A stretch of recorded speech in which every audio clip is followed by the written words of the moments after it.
Hello hi ಸ್ನೇಹಿತರೆ, ಹೇಗಿದ್ದೀರಾ friends? ಇವತ್ತು ನಾನು ಮಾಡ್ತಾ ಇರೋದು ಖಾಲಿ ತೊಂಡೆಕಾಯಿ ಸುಕ್ಕ. ಇದಕ್ಕೆ ನಮ್ಮ ತುಳುನಾಡಲ್ಲಿ ಕಡಲೆ ಮನೋಲಿ ಸುಕ್ಕ ಅಂತ ತುಂಬ ಫೇಮಸ್ ಆಗಿರುವಂಥ ಈ ಡಿಶನ್ನು ನಾನಿವತ್ತು ಕಡಲೆ ಹಾಕಿದ್ದೇನೆ ಖಾಲಿ ಮನೋಲಿ ಸುಕ್ಕ ಮಾಡ್ತಾ ಇದ್ದೇನೆ. ಬನ್ನಿ ಫ್ರೆಂಡ್ಸ್, ಹೇಗೆ ಮಾಡೋದಂತ ನೋಡೋಣ. ಇವತ್ತು ಸ್ವಲ್ಪ ಡಿಫ್ರೆಂಟ್ ಸ್ಟೈಲಲ್ಲಿ ಮಾಡ್ತಾ ಇರೋದು. ಅದಕ್ಕೋಸ್ಕರ ಇಲ್ಲಿ ನಾವು ತೊಂಡೆಕಾಯಿಯನ್ನು ಈ ಥರ ಉದ್ದುದ್ದವಾಗಿ ಕಟ್ ಮಾಡಿಕೊಳ್ಳೋಣ, ತುಂಬ ತೆಳುವಾದ ಪೀಸ್ ಮಾಡ್ಕೊಳ್ಳೋಣ. ಆಮೇಲೆ ಇದಕ್ಕೆ ಬೇಕಾದ ಮಸಾಲೆ ರೋಸ್ಟ್ ಮಾಡ್ಕೊಳ್ತೇನೆ. ಫಸ್ಟಿಗೆ ಇಲ್ಲಿ ಸ್ವಲ್ಪ ಜೀರಿಗೆ ರೋಸ್ಟ್ ಮಾಡ್ಕೋತೇನೆ ಮೊದಲಿಗೆ. ಅಂದರೆ ಇದು ಯಾವಾಗಲೂ ನಾವು ಮಾಡುವಂತೆ ಅಲ್ಲ, ಸ್ವಲ್ಪ ಇದು ನಾನು ಬೇರೆ ಸ್ಟೈಲಲ್ಲಿ ಮಾಡ್ತಾ ಇರೋದು. ಇದರ ರುಚಿನೂ ಒಮ್ಮೆ ನೀವು ನೋಡಿ. ಈ ಮನೋಲಿ ಸುಕ್ಕ, ತೊಂಡೆಕಾಯಿ ಸುಕ್ಕ ಕೂಡ ನೀವು ಒಮ್ಮೆ ಟ್ರೈ ಮಾಡಿ. ಈಗ ಜೀರಿಗೆ ರೋಸ್ಟ್ ಆಯಿತು, ಈಗ ಕೊತ್ತಂಬರಿ ರೋಸ್ಟ್ ಮಾಡ್ಕೊಳ್ಳೋಣ. ನೋಡಿ ಈ ಥರ. ಇದು ನಮ್ಮ ಗಂಜಿಯೊಟ್ಟಿಗಂತೂ ಇದರ ಟೇಸ್ಟ್ ಇನ್ನೂ ತುಂಬ ಚೆನ್ನಾಗಿರ್ತದೆ ಫ್ರೆಂಡ್ಸ್. ಟೊಮೆಟೊ ಸಾರು, ಗಂಜಿ ಈ ಥರ ಏನಾದರೂ ಇದ್ದರೆ ಈ ನಮ್ಮ ತೊಂಡೆಕಾಯಿ ಸುಕ್ಕ ತಿನ್ನಲಿಕ್ಕಂತೂ ತುಂಬ ಟೇಸ್ಟ್ ಆಗಿರ್ತದೆ. ಇಲ್ಲಿ ನಮ್ಮ ಕೊತ್ತಂಬರಿ ಕೂಡ ಚೆನ್ನಾಗಿ ರೋಸ್ಟ್ ಆಗಿದೆ. ಈಗ ಸ್ವಲ್ಪ ನಾವು ಹಾಕ್ತೇವೆ ಇದಕ್ಕೆ ಸಾಸಿವೆ ಕೂಡ ಸ್ವಲ್ಪ ರೋಸ್ಟ್ ಮಾಡ್ಕೊಳ್ಳೋಣ.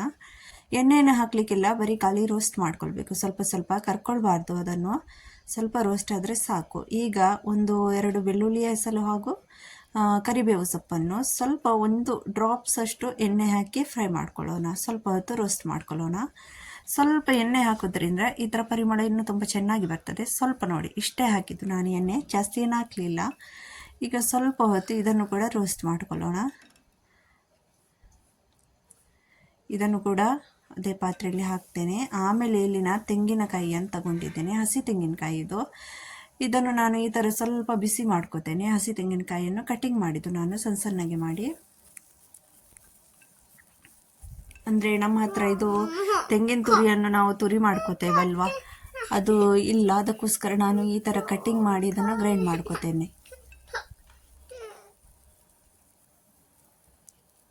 ಸ್ವಲ್ಪ ಇದು ಕೂಡ ಇಷ್ಟು ಸ್ವಲ್ಪ ರೋಸ್ಟ್ ಮಾಡಿಕೊಂಡ್ರೆ ಸಾಕು. ಎಲ್ಲ ಈ ರೋಸ್ಟ್ ಮಾಡಿಟ್ಟಂತಹ ಮಸಾಲ ಒಂದು ಪ್ಲೇಟಲ್ಲಿ ಹಾಕ್ಕೊಳ್ಳೋಣ.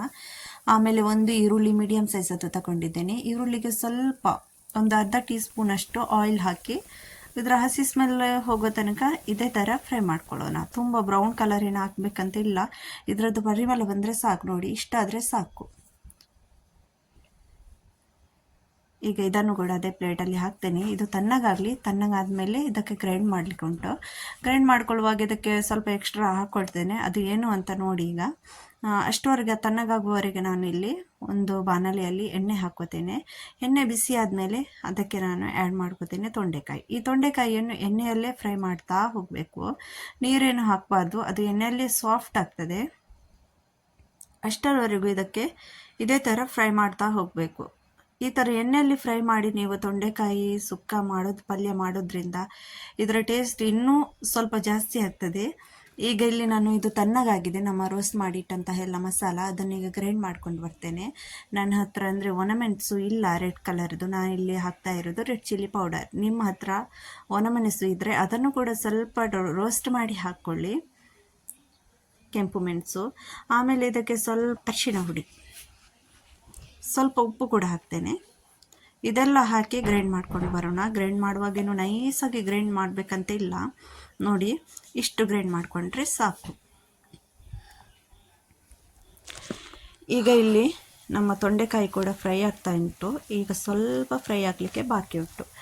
ಫ್ರೆಂಡ್ಸ್, ನೀವು ನನ್ನ ಈ ಚಾನಲನ್ನು ಮೊದಲನೇ ಸಲ ನೋಡೋದಾದರೆ ದಯವಿಟ್ಟು ಫ್ರೆಂಡ್ಸ್ ಸಬ್ಸ್ಕ್ರೈಬ್ ಮಾಡಲಿಲ್ಲ ಅಂದರೆ ಸಬ್ಸ್ಕ್ರೈಬ್ ಮಾಡಿಕೊಳ್ಳಿ, ಹಾಗೂ ಲೈಕ್ ಕೂಡ ಒಂದು ಕೊಡಿ.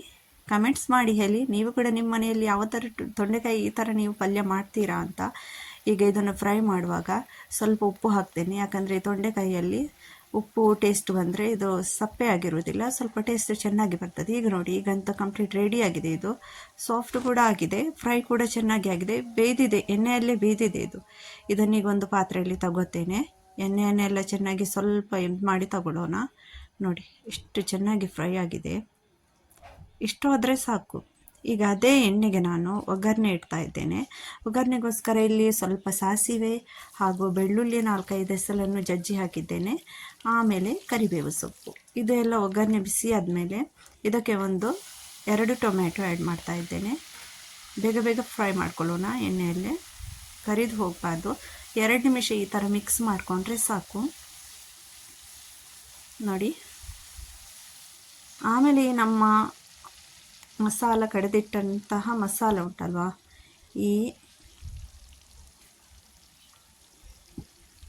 ಈ ಮಸಾಲೆ ಆ್ಯಡ್ ಮಾಡಿದ್ದೇನೆ ನಾನು.